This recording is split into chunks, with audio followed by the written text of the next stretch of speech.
I call this show Borrow Until You Die, the wealth strategy the banks hope you never learn. Most people live their entire financial lives trying to get out of debt. That's exactly why they never get rich. In this episode, I'm going to give you the truth the banks, the IRS, and your school system never teach you. And I'm going to explain the other way money is made from thin air. Let's get to it. This is the Rich Dad Radio Show, the good news and bad news about money. Here's Robert Kiyosaki. Welcome to Rich Dad Radio Show, the good and bad about money. This is Robert Kiyosaki, and today is just you and me. And we're talking about what the rich are teaching their kids about money. Today we talk about debt.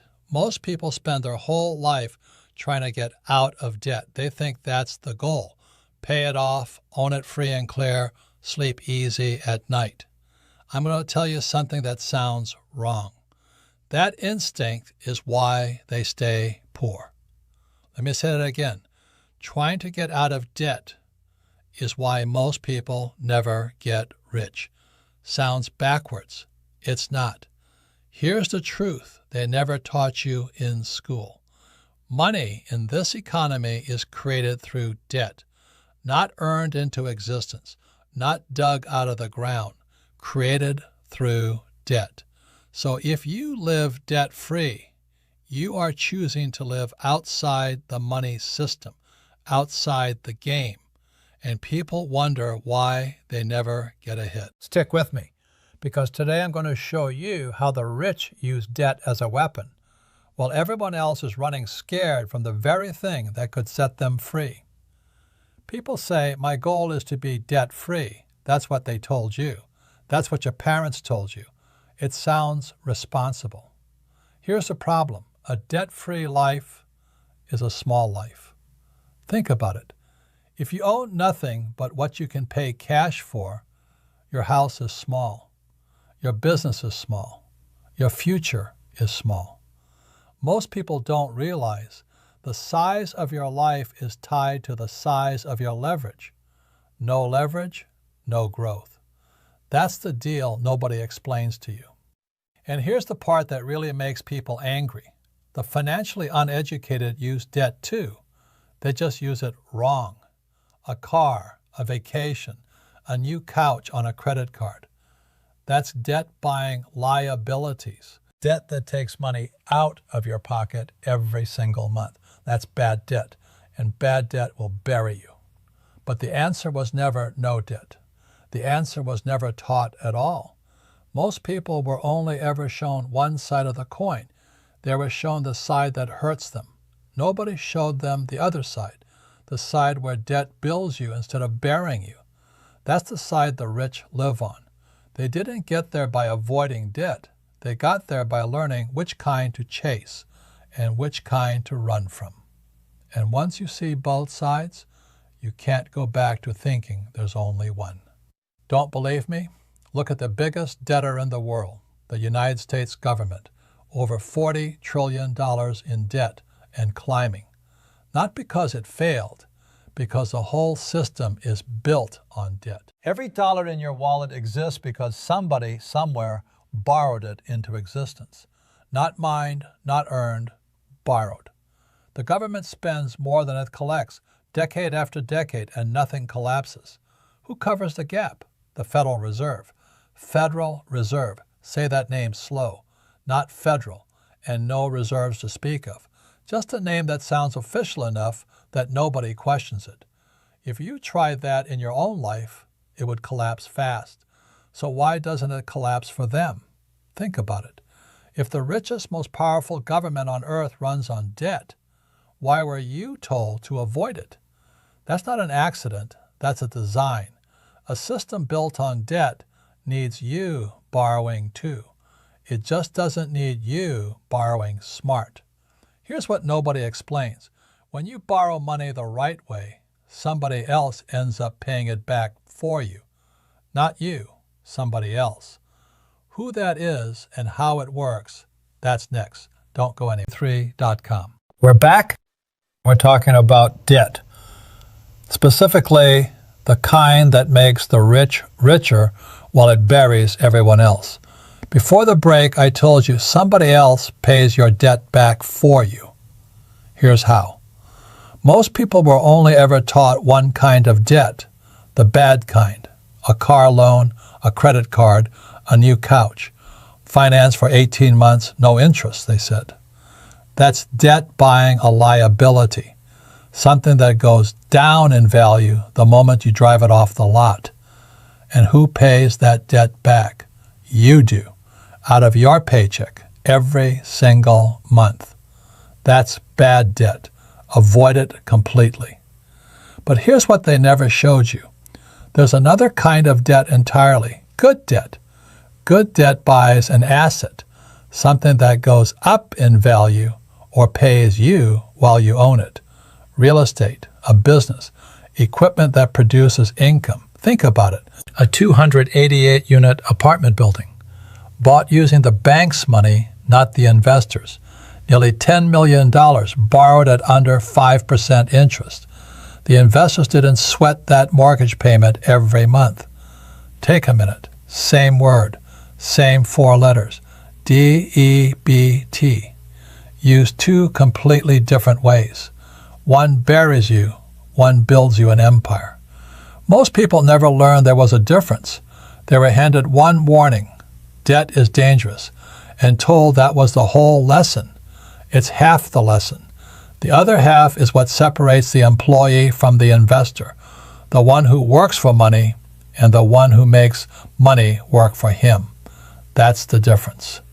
So who actually pays good debt back? Not you. Before I answer that, here's something that will make you sit up. That good debt, in most cases, it's tax-free money the moment you borrow it. Let that sit for a second. Not tax-free forever, but tax-free the day it lands in your hands. We'll come back to that. Right now, the answer to who pays. When I buy a rental property using the bank's money, I don't pay that mortgage. My tenant does. Every month, rent comes in. Rent covers the mortgage, rent covers expenses, and what's left is profit. That's OPM, other people's money. The bank lent it. The tenant repays it. I keep the asset. Think about it. The poor and the middle class borrow money and pay it back with their own income. A car loan, a student loan, a mortgage on the house they live in. They're the ones repaying it dollar for dollar out of their own labor. The rich borrow money and let somebody else's money pay it off. Customers, tenants, the business itself. That's the entire game right there. The more people who are indebted to you, the wealthier you become. The more you are indebted to others, the poorer you stay. Most people have that backwards their whole life. Now remember what I said a minute ago. That money you borrow is tax-free the day you get it. Why does the IRS let that happen? That's next. We'll be right back. The Paradigm Press. Okay, we are back. We're talking about debt. I told you the money you borrow lands in your hands tax-free. Here's why the IRS allows it. But before I explain that, there's a bigger picture forming here. Because this isn't a one-time move. It's a cycle. And I'll show you the whole thing in a minute. First, the tax-free part.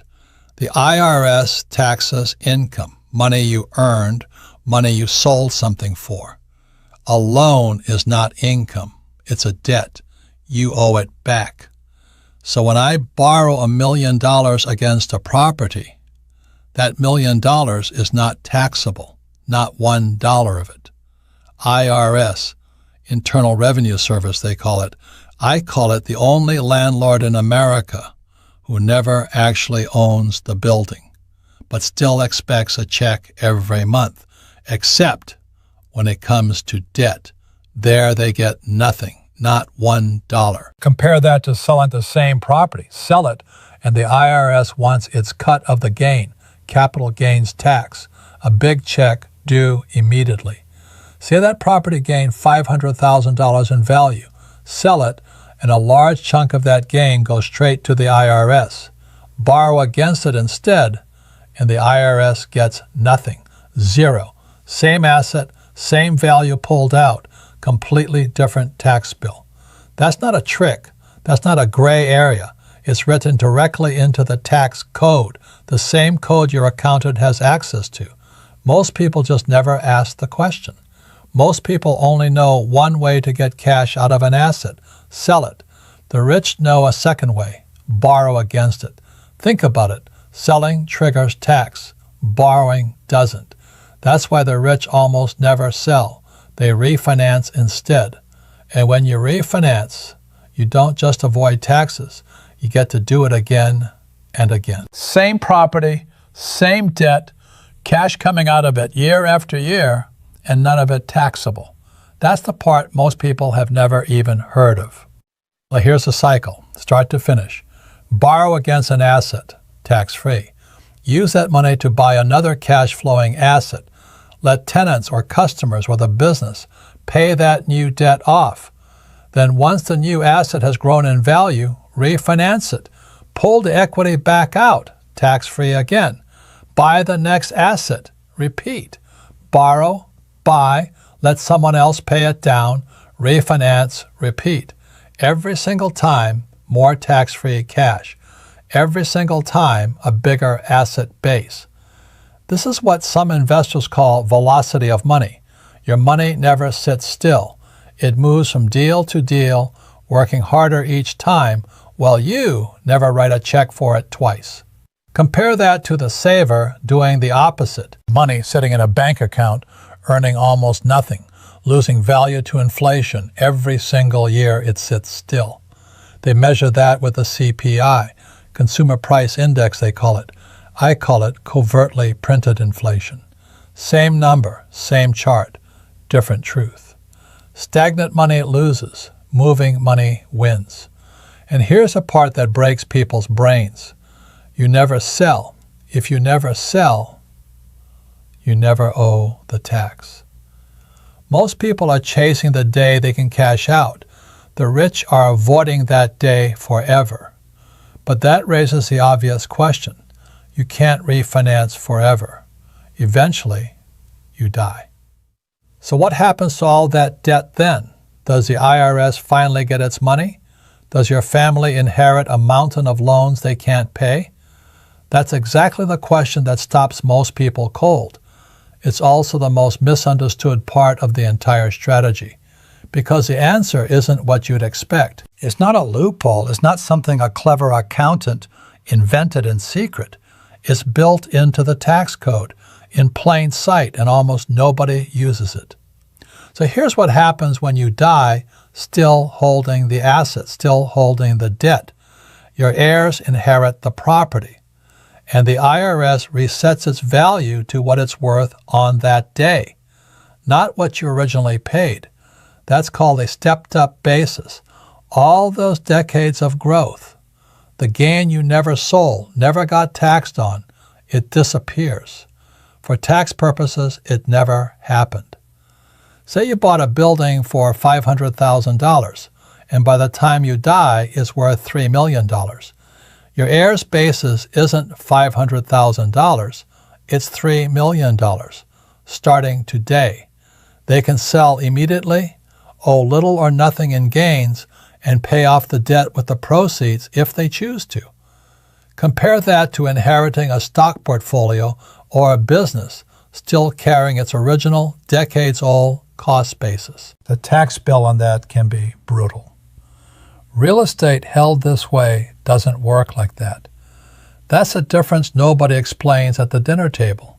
Or they can keep going, keep borrowing, keep refinancing, keep repeating.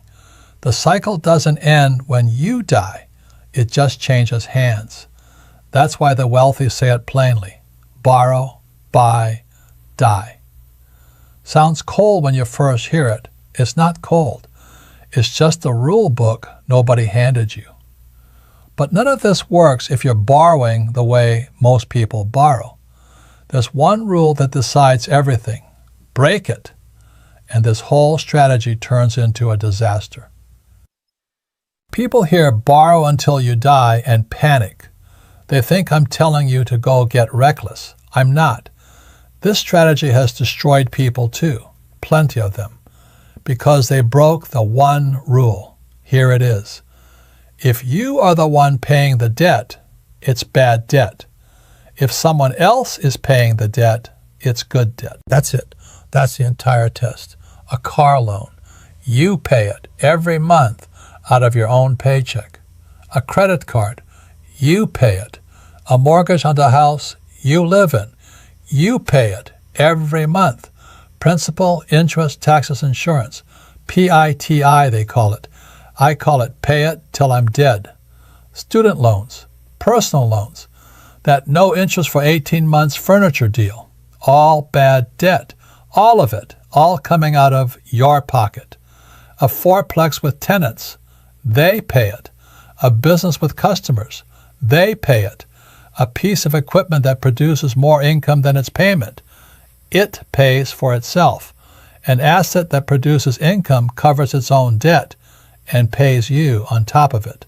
That's the whole difference between the two paths. Same word, same 4 letters. One path buries you a little more every month. The other builds an empire someone else is funding. Most people never learned there were 2 paths. They were only ever shown one. Now you've seen both. And once you know the test, you can run it on every debt you already carry. Ask right now, who's actually paying it? If the answer is you, that's your sign. But seeing both isn't enough if you're careless. The rich protect this strategy on purpose. Here's how the rich protect it. Reserves. Cash set aside so a slow month never becomes a crisis. Fixed rate debt, never floating. Never a payment that can suddenly double on you. Discipline about how much debt sits against how much equity, checked constantly, not once and forgotten.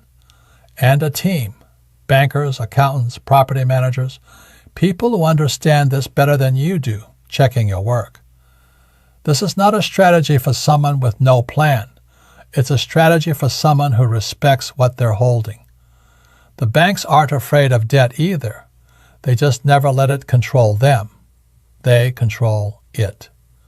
That's the posture, not fear, not recklessness, command. Debt is a 4-letter word. It can make you. It can also destroy you. The difference isn't the debt. The difference is the education standing behind it. So think back to where we started. Most people spend their whole life trying to get out of debt, running from the one tool that could have set them free. The rich aren't afraid of debt. They're not reckless with it either. They just learn what it actually is, a weapon, pointed in whichever direction you choose to aim it. Most people never choose. They just flinch. Borrow until you die isn't a slogan. It's a mirror. And once you see which side of it you're standing on, you can't unsee it. Thank you for your time. Thank you for caring about your future. Thank you for understanding that you are the only one who cares about taking care of you. Take care.